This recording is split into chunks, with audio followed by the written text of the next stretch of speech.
ልጆች አፍንጫቸው በሚታፈንበት ሰዓት ምን ማድረግ እንችላለን? ሰላም ጤና ይስጥልኝ። ዶክተር ስንበት ብዙአየሁ እናት ህክምና ስፔሻሊስት ሐኪም።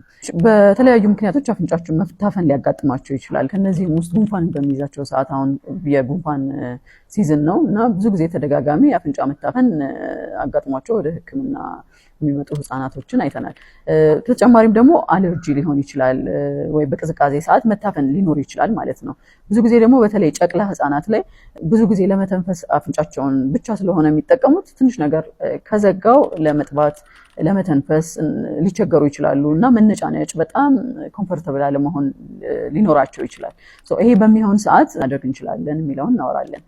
ይህንን በቤት ውስጥ ማድረግ የምንችላቸው ነገሮች አፍንጫቸውን በሳላይን ድሮፕ ክሊን ማድረግ፣ ይህም ውሃና ጨው በመቀላቀል አፍንጫቸው ላይ ጠብ በማድረግ አስነጥሰው እንዲያወጡት ማድረግ እንችላለን። ወይም ደግሞ ጫን በማድረግ አፍንጫቸውን እንዲያወጡት ማድረግ እንችላለን። በተጨማሪም ደግሞ ፋርማሲ ውስጥ መግዛት የምንችላቸው ሰክሽን የናዛል ሰክሽኖች አሉ። እነሱን በመጠቀም አፍንጫ ውስጥ ያለውን ያፈናቸውን ነገር ማውጣት እንችላለን ማለት ነው። ይህንን ግን በጣም በተደጋጋሚ መጠቀምም አይመከርም። የአፍንጫን ወዮቹን የማበጥ እክል ሊያጋጥመን ስለሚችል ማለት ነው። ሌላም ደግሞ በተጨማሪ ደረታቸው አፍንጫቸው መታፈን በሚኖረው ሰዓት ልጆች ቤት ውስጥ ደረታቸውን ጀርባቸውን ማሳጅ በማድረግ ወደ ላይ ከፍ አድርገን ማስተኛት፣ ውሃ ስቲም ማድረግ፣ ቤቱን በውሃ ማጠን ወይ ደግሞ የሻወር ውሃ ስቲም መጠቀም፣ ሞቅ ባለ ውሃ ማጠብ እንችላለን።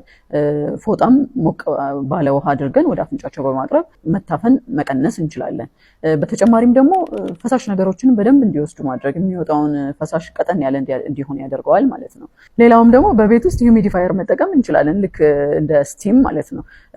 በተጨማሪም ናዛል ኢሪጌሽን፣ ያም ማለት በአንድ በኩል ውሃ አስገብተን በስሪንጅ በሌላው አፍንጫቸው እንዲወጣ ማድረግ ማለት ነው። ይሄንን ማድረግ እንችላለን። ሁሉ አድርገን ግን ልጆች በተለይ ትኩሳት፣ ኃይለኛ የሆነ ትኩሳት ወይ ደግሞ አፍንጫቸው ታፍኖ ደረታቸውም ቶሎ መተንፈስ፣ ደረታቸው ላይ በደንብ ወደ ውስጥ ግብት ውጥት የሚል አይነት አተነፋፈስ በሚኖራቸው ሰዓት ቶሎ ወደ ህክምና ማምጣት ይኖርብናል ማለት ነው። አመሰግናለሁ።